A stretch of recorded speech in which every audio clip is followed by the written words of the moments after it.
সম্মানিত দর্শক, আজ একটি ঐতিহাসিক ঘটনার মাধ্যমে চলমান বাংলাদেশের রাজনীতি ব্যাখ্যা করার চেষ্টা করব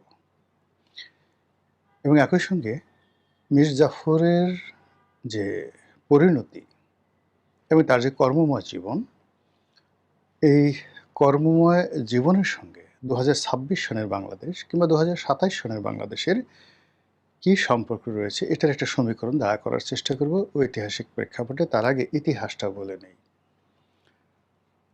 আপনারা জানেন যে মীর জাফর আলী খান তিনি ছিলেন বাংলা, বিহার, উড়িষ্যার প্রধান সেনাপতি। নবাব আলীবর্দী খানের খুব ঘনিষ্ঠ আত্মীয় এবং মুর্শিদাবাদের অত্যন্ত অভিজাত একটি পরিবারে তার জন্ম হয়েছিল। দেখতে অসাধারণ সুন্দর ছিলেন, ভীষণ রকম সুন্দর ছিলেন। যুদ্ধক্ষেত্রে বেশ কিছু সফলতা দেখিয়েছেন, বিশেষ করে বর্গীরা যখন বাংলা আক্রমণ করছিল এবং নবাব আলীবর্দী খান যখন এই বর্গীদের বিরুদ্ধে যুদ্ধ করছিলেন, সেই বহু সংখ্যক যুদ্ধে তিনি বেশ সফলতা দেখিয়েছিলেন। নবাব সিরাজউদ্দৌলার সঙ্গে তার ব্যক্তিত্বের দ্বন্দ্ব ছিল, তার ঈর্ষা ছিল এবং তিনি মূলত অপমানিত বোধ করেছিলেন। এটা হলো মূল কারণ। যে যাই যত আবেগের কথা বলুক না কেন, তরুণ নবাব তার মানে যাকে বলা হয় তার যে রাজদরবারে যে সকল আমাত্য রয়েছেন, জ্ঞানী, গুণী, বুদ্ধিমান প্রত্যেকটি মানুষের সঙ্গে তার নানার যে একটা ঐতিহাসিক সম্পর্ক ছিল। শুধু তাই নয়, তার নানার আগে যে নবাব ছিলেন, নবাব সরফরাজ আলী খান, নবাব সরফরাজ আলী খানের আগে নবাব সুজাউদ্দৌলা, নবাব সুজাউদ্দৌলার আগে নবাব মুর্শিদ কুলি খান। তাহলে এই যে মুর্শিদ কুলি খান থেকে একদম আলীবর্দী খান পর্যন্ত যে সুদীর্ঘকালের বাংলাদেশের রাজনীতি, অর্থনীতি, বাংলা মানে বাংলা, বিহার, উড়িষ্যার রাজনীতি, অর্থনীতি, এদের যে ডিপ্লোম্যাসি উইথ দিল্লি, দিল্লির সঙ্গে ডিপ্লোম্যাসি, এর বাইরে চীনের সঙ্গে ডিপ্লোম্যাসি এবং সিল্ক রুট কেন্দ্রিক অন্য যে সকল রাষ্ট্রের সঙ্গে বাংলাদেশের ব্যবসা বাণিজ্য হতো, এটার ব্যাংকিং, বিনিয়োগ, এক্সপোর্ট এবং ইম্পোর্ট, পুরো যে সিন্ডিকেটটি দীর্ঘদিন ধরে এই ব্যবসার পরিচালনা করতেন, তাদের সবার সঙ্গে নবাব সিরাজউদ্দৌলার সম্পর্কটা একেবারে প্রথম দিন থেকে খারাপ হয়ে যায়। এটা অনভিজ্ঞতার কারণে হতে পারে, ঔদ্ধত্যের কারণে হতে পারে, বেয়াদবির কারণে হতে পারে, নানা রকম কারণে হতে পারে, বাট এটা হয়েছিল। তার প্রেক্ষিতে এই যে বাংলাদেশের ওই মুহূর্তে প্রায় ১,০০,০০০ সৈন্যবাহিনী ছিল। চিন্তা করতে পারেন আজ থেকে কত বছর আগে, ১৭৫৬ সালে এই বাংলাদেশে ১,০০,০০০ রিজার্ভ সৈন্য ছিল, তার মধ্যে ৫৩,০০০ সৈন্য শুধু পলাশীর ময়দানে উপস্থিত ছিল, যার প্রধান সেনাপতি ছিলেন মীর জাফর আলী খান। তো সেই মীর জাফর আলী খান বলা হয়ে থাকে বিশ্বাসঘাতকতা করলেন। আসলে তিনি কোনো কাজ করেননি, পক্ষ করেন বিপক্ষে করেননি, জাস্ট সৈন্যবাহিনীকে যুদ্ধ করা থেকে বিরত রেখেছিলেন। আর অন্যদিকে নবাব রণগত কয়েকজন সেনাপতি প্রাণান্ত চেষ্টা করেছিল এই যুদ্ধে জয়লাভ করার জন্য। তারা বীরের মতো যুদ্ধ করেছে, কিন্তু প্রকৃতি তাদেরকে সহযোগিতা করেনি। কেননা তাদের কমান্ডে, মোহনলালের কমান্ডে যে সৈন্য ছিল, বা শিনফ্রের মানে ফরাসি যে সেনাপতি বাংলাদেশে ভাড়া খাটতেন, তার সৈন্যবাহিনীতে যে ফৌজিতে যে সকল সদস্য ছিলেন, সবাই মিলে যুদ্ধ করলে ক্লাইভ পারতেন না। কিন্তু এমন একটা বৃষ্টি হয়ে গেল, সেই বৃষ্টিতে গোলা বারুদ, ছোলা বারুদ সব কিছু মানে ভিজে একাকার হয়ে গেল। আর যেখানে সৈন্য সমাবেশ করা হয়েছিল সেই অংশটি কাদায় পরিপূর্ণ ছিল, আর ক্লাইভ যেখানে সৈন্য সমাবেশ করেছিলেন সেখানে কাদা ছিল না। তো ফলে কি হলো, এই যুদ্ধে প্রকৃতির কাছে নবাব সিরাজউদ্দৌলা, বাংলার স্বাধীনতা সব বিসর্জিত হলো। ইংরেজরা নবাব সিরাজউদ্দৌলার পরিবর্তে মীর জাফর আলী খানকে ক্ষমতায় বসালেন। মীর জাফর আলী খান ২ দফায়, অর্থাৎ যুদ্ধের ব্যয় বাবদ পুরো রাজকোষ খালি করে দিয়ে দিলেন। তারপরে ইংরেজদের ডিমান্ড মিটল না। মানে যা ছিল বাংলার সব কিছু দিয়ে দিলেন। তারপরেও তার ডিমান্ড মিলল না। এমনকি মীর জাফর আলী খান এবং তার আত্মীয়স্বজনের যে সকল পার্সোনাল সেভিং ছিল, সেটাও রবার্ট ক্লাইভকে দিয়ে দেওয়া হলো, কিন্তু তারপর তার ডিমান্ড মিলল না। এরপর তিনি দুটো জেলা, দুটো জেলার মানে যেখানে সবচেয়ে বেশি রেভিনিউ আসতো, এই দুটো জেলার সমস্ত রাজস্ব আদায়ের ভার, দেওয়ানির মানে কার্যক্রম, এগুলো সবই ইংরেজ কোম্পানির কাছে তিনি দিয়ে দিলেন।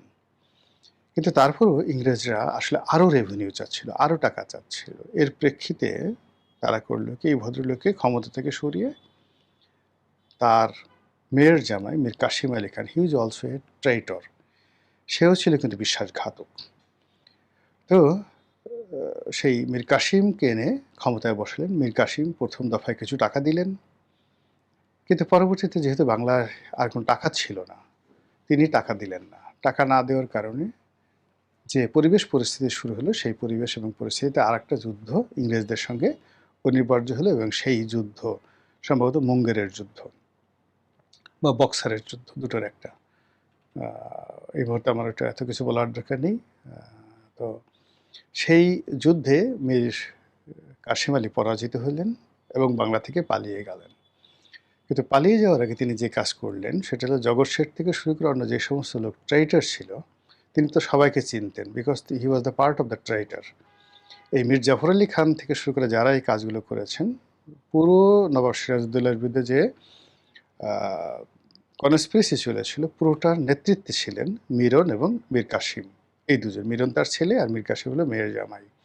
তিনি সবাইকে চিনতেন এবং সবাইকে এনে ভাগীরথীর তীরে তার যে দুর্গ ছিল, সেই দুর্গের নাম হলো মুঙ্গের দুর্গ, এই দুর্গের উপরে উঠিয়ে সমস্ত ট্রেইটারদেরকে, যাদেরকে তিনি পেয়েছিলেন, সভা করার নামে, পরামর্শ করার নামে প্রাসাদে ডেকে এনে সেই দুর্গের চূড়া থেকে ভাগীরথী নদীতে ফেলে দিয়ে সবাইকে মেরে ফেলেছিলেন।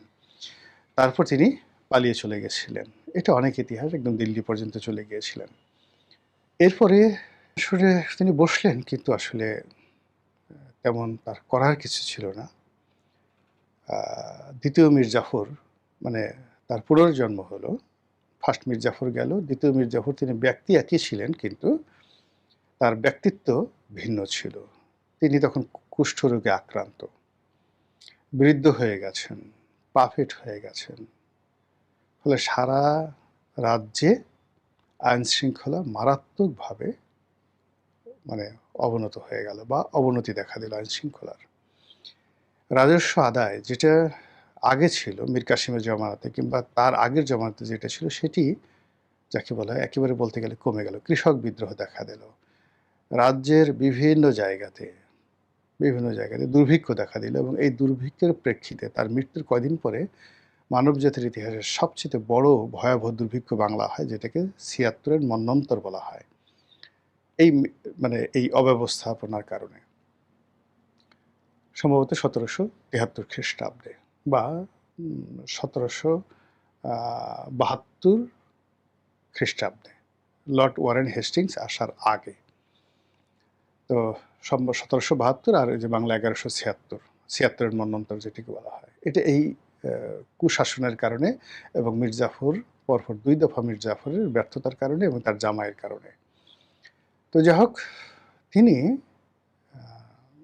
সেই এতটা ব্যর্থ হলেন এবং সারা দেশে এতটা অস্থিরতা শুরু হলো যে ওটা নিয়ন্ত্রণ করার মতো, বাংলাকে নিয়ন্ত্রণ করার মতো কোনো রাষ্ট্রশক্তি বাংলায় ছিল না।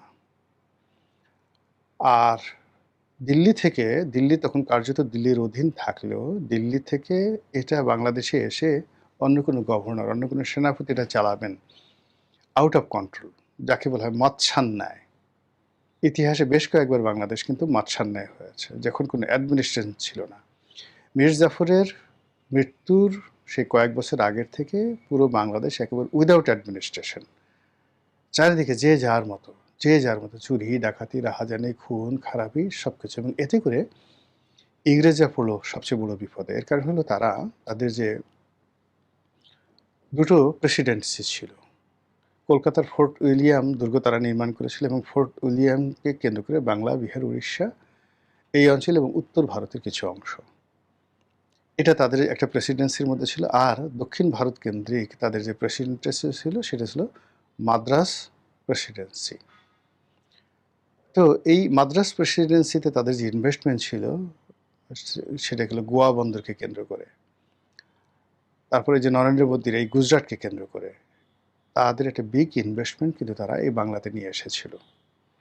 তো বাংলাতে এসেছিল বিকজ এখানে তাদের একটা পলিটিক্যাল পাওয়ার প্রতিষ্ঠিত হয়েছিল। কিন্তু যখন এরকম বিশৃঙ্খলা দেখা দিল তখন তাদের পুরো ব্যবসা বাণিজ্যতে তারা দেউলিয়া হওয়ার মতো অবস্থায় পৌঁছে গেল। আর এরকম একটা সিভিল অ্যাডমিনিস্ট্রেশন পরিচালনা করার মতো শক্তি তাদের ছিল না।